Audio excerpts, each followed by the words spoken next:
तो आज हम लोग क्या पढ़ेंगे इसके बारे में? सूर्य के बारे में पढ़ेंगे। कल हम लोग क्या पढ़े थे? सौर मंडल के बारे में पढ़े थे ना। तो सूर्य क्या होता है? सौर मंडल का क्या होता है? केंद्र बिंदु होता है। कल बताया गया था ना। सूर्य क्या होता है सौर मंडल का? केंद्र बिंदु होता है। ठीक है, देखिए लिखा भी है। अब सूर्य के बारे में आज पूरी डिटेल में हम लोग बात करेंगे। लिखा क्या है आपके सामने?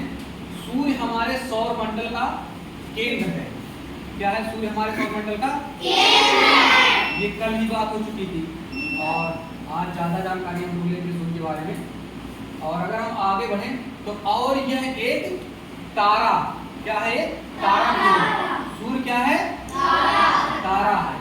इसके चारों ओर सभी ग्रह अपनी अपनी कक्षा में घूमते हैं। इसके चारों ओर सभी ग्रह अपनी अपनी कक्षा में घूमते हैं। सूर्य के चारों तरफ सभी जो ग्रह हैं वो अपनी अपनी कक्षा में घूमते हैं। ठीक है, अगर हम परिभाषा की बात करें सूर्य की तो देखिए सौर मंडल के केंद्र में स्थित अत्यधिक गर्म प्रकाश एवं ऊर्जा देने वाला तारा क्या कहलाता है? सूर्य कहलाता है। ठीक है, अगर हम सूर्य से जुड़ी हुई कुछ मुख्य तथ्य यानी मुख्य बातों की अगर हम बात करें, कुछ मुख्य बात, तो यह है कि सूर्य एक गैसीय पिंड है। सूर्य कैसा पिंड है? एक गैसीय पिंड है। ठीक है, जिसमें कौन कौन सी गैस पाई जाती है? मुख्यतः हाइड्रोजन व हीलियम। तो सूर्य में कौन कौन सी गैस पाई जाती है मुख्य रूप से? अब देखिए यह सौर मंडल के कुल द्रव्यमान का लगभग 99.86% भाग रखता है। कितना परसेंट भाग रखता है पूरे सौर मंडल का सूर्य के लिए?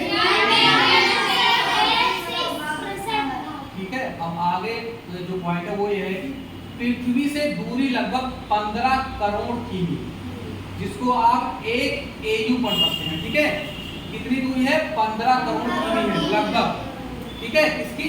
तो सूर्य की, पृथ्वी से। ठीक है, अगला है टॉपिक, सूर्य की ऊर्जा का स्रोत नाभिकीय संलयन है, जिसको आप न्यूक्लियर फ्यूजन भी कह सकते हैं। तो सूर्य की ऊर्जा का जो स्रोत है वो क्या है? नाभिकीय संलयन। ठीक है, अगला पॉइंट है सतह का तापमान। जो सूर्य के सतह का तापमान है वो कितना है? लगभग 5500 अंश सेल्सियस, जिसको आप 5500 अंश सेल्सियस भी कह सकते हैं। तो सूर्य का जो सतह का तापमान है सूर्य का वो लगभग कितना है? 5500 अंश सेल्सियस। ठीक है, केंद्र का तापमान लगभग कितना है? तो सूर्य के केंद्र का यानी बीच वाले भाग का, सूर्य के बीच यानी अंदर के भाग का केंद्र का तापमान लगभग कितना वैज्ञानिकों के द्वारा बताया गया है? लगभग 1.5 करोड़ अंश सेल्सियस। ठीक है, अगर हम महत्वपूर्ण कुछ और बातें करें इसके बारे में तो देखिए पृथ्वी पर जीवन का मुख्य स्रोत है। क्या है पृथ्वी पर जीवन का मुख्य स्रोत? सूर्य है। ठीक है, प्रकाश और उष्मा प्रदान करता है। कौन प्रकाश और उष्मा प्रदान करता है? सूर्य। मौसम और जलवायु को नियंत्रित करता है। कौन मौसम और जलवायु को नियंत्रित करता है? सूर्य। सभी जीवों के लिए ऊर्जा का मूल स्रोत है। कौन मूल स्रोत है सभी जीवों के लिए ऊर्जा का? सूर्य। पौधों में प्रकाश संश्लेषण की प्रक्रिया सूर्य के प्रकाश से ही होती है।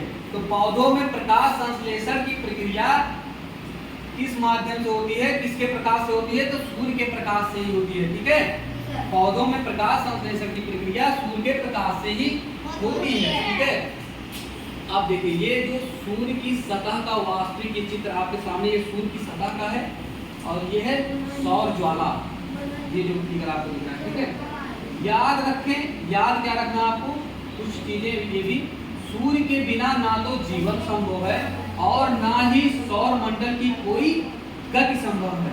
ठीक है, सूर्य के बिना ना तो जीवन संभव है और ना ही सौर मंडल की कोई गति संभव है। ठीक है, अब चलिए एक पॉइंट और छूटा था उसको बात कर लेते हैं, सूर्य की संरचना यानी सूर्य का बनावट।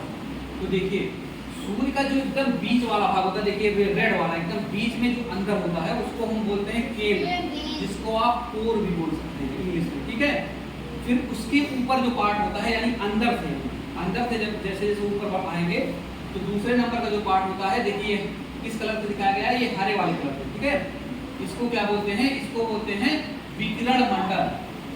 ठीक है, इसको क्या बोलते हैं? विकिरण मंडल। ये जो पीले कलर का दिख रहा है इसको क्या बोलते हैं? संवहन मंडल। क्या बोलते हैं? संवहन मंडल। इसके बाद ये जो रेड कलर का दिख रहा है इसको बोलते हैं प्रकाश मंडल। ठीक है, और ये जलने वाला भाग है इसको बोलते हैं वर्ण मंडल। और इसके भी जो ऊपर भाग होता है, ये जलने वाले के ऊपर जो भाग उसको बोलते हैं कोरोना। ठीक है, तो उम्मीद करते हैं सूर्य के बारे में काफी चीजें आप लोग आज सीखे। ठीक है, समझ में आई चीजें?